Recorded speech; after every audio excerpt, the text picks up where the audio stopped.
بسم اللہ الرحمن الرحیم۔ نظم کا عنوان ہے قطعات، شاعر ہیں انور مسعود۔ عزیز طلباء، یہ اس نظم کا دوسرا اور آخری لیکچر ہے۔ اجڑا سا وہ نگر کے ہڑپا ہے جس کا نام، ایک نگر ہے اور وہ اجڑا ہوا ہے، وہ برباد ہو چکا ہے اور اس کا نام ہڑپا ہے۔ اس کریا شکستہ، اس ٹوٹے پھوٹے شہر سے، اس ٹوٹے پھوٹے نگر سے اور شہر خراب سے عبرت کی ایک چھٹانک، سبق کی ایک چھٹانک 60 گرام کو کہتے ہیں۔ یہاں مراد ہے بہت تھوڑی، بہت کم مقدار میں، برآمد نہ ہو سکی۔ کلچر نکل پڑا ہے منوں کے حساب سے، اس ٹوٹے پھوٹے شہر سے۔ بڑے افسوس کی بات ہے کہ معمولی سی مقدار میں بھی ہمیں عبرت نہیں ملی، ہمیں سبق نہیں ملا۔ البتہ کلچر نکل پڑا ہے، وہاں ثقافت نکل پڑی ہے منوں کے حساب سے، ڈھیروں کے حساب سے۔ اس قطعے کا نام ہے داخلی برآمد۔ 1921 کی بات ہے، ریلوے ٹریکس بنائے جا رہے تھے پاکستان کے دو شہروں کو ملانے کے لیے۔ لاہور سے کراچی ریلوے ٹریکس بنائے جا رہے تھے اور اس دوران بہت سے مقامات کی کھدائی کی جا رہی تھی۔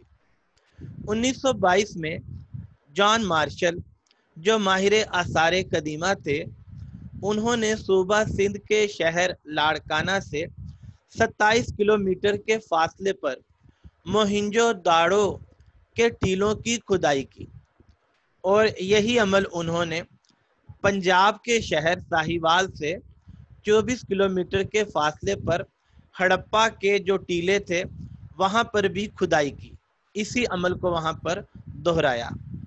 تو لوگ یہ دیکھ کر حیران رہ گئے کہ وہاں 5000 سال پہلے شہر آباد تھا، وہاں 5000 سال پہلے شہر آباد کے آثار پائے گئے۔ لوگ حیران رہ گئے کہ اس زمانے کے لوگوں کا فن تعمیر کیسا تھا۔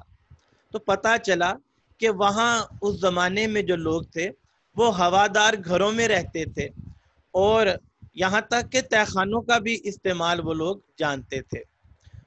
وہاں جو لوگ رہتے تھے انہوں نے جو گلیاں بنائی تھیں وہ پختہ تھیں، وہ کشادہ تھیں۔ پھر نکاسی جو تھی پانی کی، اس کا بھی بہترین انتظام موجود تھا۔ نکاسی آب کے لیے نالیاں بنائی گئی تھیں، اور نہ صرف نالیاں بنائی گئیں بلکہ ان کو ڈھانپا بھی گیا تھا، اور تو اور وہاں پانی کے کنویں بھی جو تھے وہ بھی دریافت ہوئے۔ وہاں لوگوں کے لباس بھی ملے۔ پتہ چلا اس زمانے میں شال کا استعمال کیا جاتا تھا، چادر استعمال کی جاتی تھی، اور بتوں کو بھی انہوں نے کپڑے پہنائے ہوئے تھے، اور خواتین جو تھیں وہ بھی، ان کے کپڑے بھی ملے، ان کے لباس بھی ملے، اور خواتین جو تھیں ان کے زیورات بھی اس زمانے میں جو وہ استعمال کرتی تھیں وہ زیورات بھی اس مقام سے ملے۔ اس کے علاوہ وہ جو برتن استعمال ہوتے تھے وہ مٹی کے برتن استعمال ہوتے تھے، اور دلچسپ بات یہ ہے کہ جب وہ اپنے مردے کو دفناتے تھے تو اس کے ساتھ مٹی کا ایک برتن بھی ساتھ وہ دفن کر دیتے تھے۔ پھر بچوں کے کھلونے بھی ملے، جن سے پتہ چلتا ہے کہ ان کی جو خاندانی زندگی تھی اس میں بچے بہت زیادہ اہمیت رکھتے تھے۔ اور اس زمانے میں ان لوگوں کے جو ہتھیار تھے وہ بھی کھدائی کے دوران ملے، تو پتہ لگا کہ وہاں کے جو ہتھیار ہیں وہ کانسی اور تانبے کے بنائے گئے، لوہے کے استعمال سے وہ لوگ جو تھے وہ نا آشنا تھے۔ تو ہڑپا کے مقام پر جو اتنی تہذیب ملی، اور وہ جو تہذیب کا جو سامان تھا جو منوں کے حساب سے ملا، ڈھیروں کے حساب سے ملا، اس سامان کو عجائب گھروں میں پہنچا دیا گیا۔ آج لوگ جو ہیں وہ ان چیزوں کو دیکھ کر خوش ہو رہے ہیں کہ ہمیں 5000 سال پہلے کی تہذیب کا پتہ لگ گیا، ہمیں پتہ لگا کہ 5000 سال پہلے کے لوگ بہت زیادہ ترقی یافتہ تھے، اور وہ کس سوچ کے مالک تھے، اور ان کا رہن سہن کیسا تھا، یہ ہمیں جو ہے وہ پتہ چلا۔ شاعر جو ہے وہ ایک افسوس کا اظہار کر رہا ہے ان اشعار میں، اور وہ یہ کہ ہم یہ اس بات پر تو خوش ہیں کہ کلچر نکل پڑا ہے منوں کے حساب سے، ہمیں ان لوگوں کی معاشرت کے بارے میں پتہ چل گیا، اور ہمیں اس سامان سے آگاہی ہوئی جو وہ استعمال کرتے تھے۔ لیکن آخر ان لوگوں کا انجام کیا ہوا؟ وہ لوگ جو تھے جو کبھی اس شہر کی رونق کو بڑھا رہے تھے، اور وہ شہر، وہ بستی، وہ نگر جہاں ہر طرف رونق تھی، چہل پہل تھی، آخر وہ لوگ کہاں گئے؟ آج ان کا سامان تو موجود ہے لیکن وہ لوگ موجود نہیں ہیں۔ باغ و مکان محل کوئی بنوا کے مر گیا، باغ و مکان محل کوئی بنوا کے مر گیا، زندہ نہ رہا کوئی، ہر ایک آ کے مر گیا۔ تو ہمیں جو ہے ان چیزوں کو دیکھ کر اس سامان سے عبرت بھی حاصل کرنی چاہیے تھی کہ آخر یہ لوگ تباہ کیسے ہوئے، آخر یہ شہر برباد کیسے ہوا۔ تو پتہ یہ چلتا ہے کہ یہ شہر جو تھا وہ دریا کے کنارے واقع تھا، تو اس چیز کا امکان ہے کہ سیلاب نے تباہی مچا دی، اور ایسی تباہی مچا دی کہ اب یہ شہر صفحہ ہستی سے ہی مٹ گیا، اور کتنی مدت بعد، کتنے صدیوں بعد جو ہے وہ پھر اس شہر کے آثار جو ہیں وہ ملے۔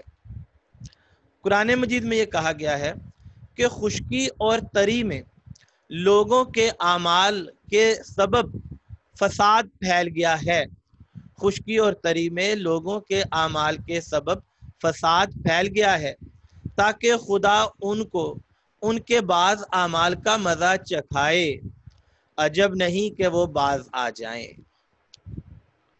تو اگر ہم فطرت کی بات کریں، قانون کی بات کریں، تو یہ فطرت کا قانون ہے کہ ہمیں عبرت حاصل کرنی چاہیے، ہمیں یہ سوچنا چاہیے کہ ہماری زندگی عارضی ہے، اور ہمارے جو اعمال ہیں وہ اللہ تعالیٰ کے سامنے پیش ہونے ہیں، تو ہمیں اس کی بھی تیاری ساتھ رکھنی چاہیے، اور ہمیں اعمال صالحہ کا، ہمیں نیک اعمال کا اہتمام کرنا چاہیے۔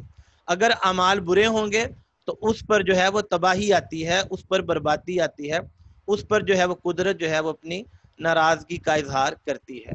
کسی شاعر نے کیا خوب کہا ہے کہ جاری ہے ازل سے یہی قانون الہی، اعمال بگڑتے ہیں تو آتی ہے تباہی۔ لڑکوں سے آگے بھی افسر ہیں کتنے، جو بے انتہا صاحب غور بھی ہیں، ابھی چند میزوں سے گزری ہے فائل، مقامات آہو فغاں اور بھی ہیں۔ آہو فغاں کرنا، چیخو پکار کرنا، فریاد کرنا۔ اس قطعے کا نام ہے پراسرار چینل۔ عوام کے مسائل حل کرنے کے لیے حکومت جو ہے وہ محکمے بناتی ہے، محکموں کو قائم کرتی ہے۔ یہ جو محکمے کام کریں، اپنی کارکردگی کا بھرپور مظاہرہ کریں، اس کے لیے دفاتر کا انتظام کیا جاتا ہے۔ ہر دفتر میں کچھ افسر ہوتے ہیں اور کچھ کلرک ہوتے ہیں، اور ان کی کچھ ذمہ داریاں ہوتی ہیں، اور ان ذمہ داریوں کو ادا کرنے کے عوض ان کو تنخواہیں بھی دی جاتی ہیں۔ اب سائل جو ہے وہ اپنے مسئلے کے حل کے لیے دفتروں میں آتا ہے، تو یہاں اس کی ملاقات کلرک بادشاہ سے ہوتی ہے۔ یہ جو کلرک بادشاہ ہوتا ہے یہ اعتراضات نکالنے کا ماہر ہوتا ہے، اور یہ فائل کو ٹس سے مس نہیں ہونے دیتا۔ فائل تو جیسے اپنی جگہ پر جم ہی گئی ہے، تو فائل جو ہے وہ حرکت میں نہیں آتی، یہاں تک کہ جو سائل ہوتا ہے اسے اس کلرک بادشاہ کو کچھ مٹھائی دینی پڑتی ہے، کچھ نذرانہ دینا پڑتا ہے، اور پھر فائل جو ہے وہ پھدک کے اگلے کلرک کی میز پر پہنچ جاتی ہے۔ اگلا جو کلرک ہے اس کے بھی صدقے جائیں، اس کی بھی اس سے ملتی جلتی حکمت عملی ہوتی ہے، وہ بھی بہت سے اعتراضات نکالتا ہے، اور پھر جب اس کو رشوت دی جاتی ہے تو پھر جو ہے وہ تو پھر اپنے پاس سے ہی اس کو کاغذ کیوں نہ لگانا پڑے، تو وہ لگا لیتا ہے، اور وہ ڈاکومنٹس کو، دستاویزات کو اوکے کر دیتا ہے، اور پھر فائل جو ہے وہ اگلی میز پر چلی جاتی ہے۔ اور اگر ایسا نہیں کریں گے تو پھر آپ کی فائل جو ہے وہاں خاموشی سے پڑی رہے گی، اور اگر پیسے لیں گے تو پھر فائل جو ہے وہ آپ کی اگلی میز پہ چلی جائے گی۔ انور مسعود ہی کہتے ہیں، کلرکوں کی سبھی میزوں پہ انور، ہر ایک فائل مزے سے سو رہی ہے، اگرچہ کام سارے رک گئے ہیں مگر میٹنگ برابر ہو رہی ہے۔ تو کلرکوں کے بعد باری آتی ہے افسروں کی۔ افسر جو ہے یہ بڑے صاحب غور ہوتے ہیں، یہ بھی بڑی ذہانت کے ساتھ سائل کے معاملے پر غور کرتے ہیں، اور افسوس کی بات یہ ہے کہ کلرک جو ہیں وہ رشوت تھوڑی لیتے ہیں اور افسر جو ہیں وہ زیادہ مقدار میں رشوت لیتے ہیں، اور چونکہ وہ زیادہ بڑے افسر جو ہوتے ہیں ان کا گریڈ بھی بڑا ہوتا ہے، لہٰذا ان کی رشوت بھی زیادہ ہوتی ہے۔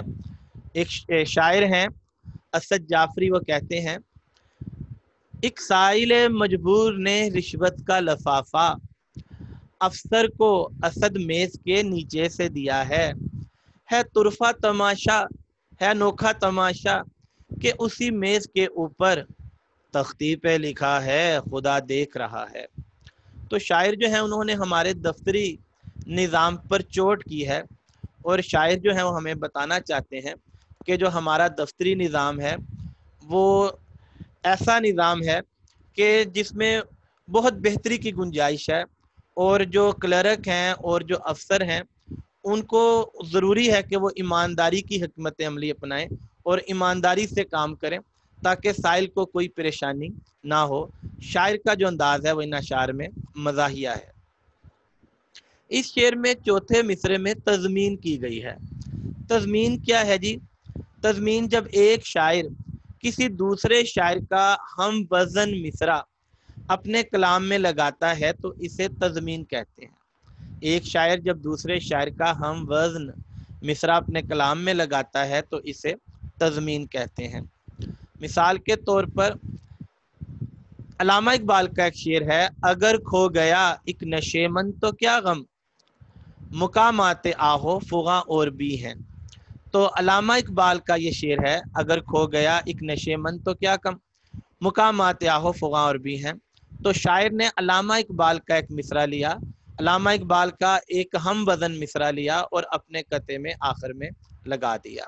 تضمین کی ایک پہچان یہ بھی ہے کہ اس میں مصرے کو واوین کے ساتھ لکھا جاتا ہے۔ تو بچوں اس کے ساتھ ہی اس نظم کا لیکچر ختم۔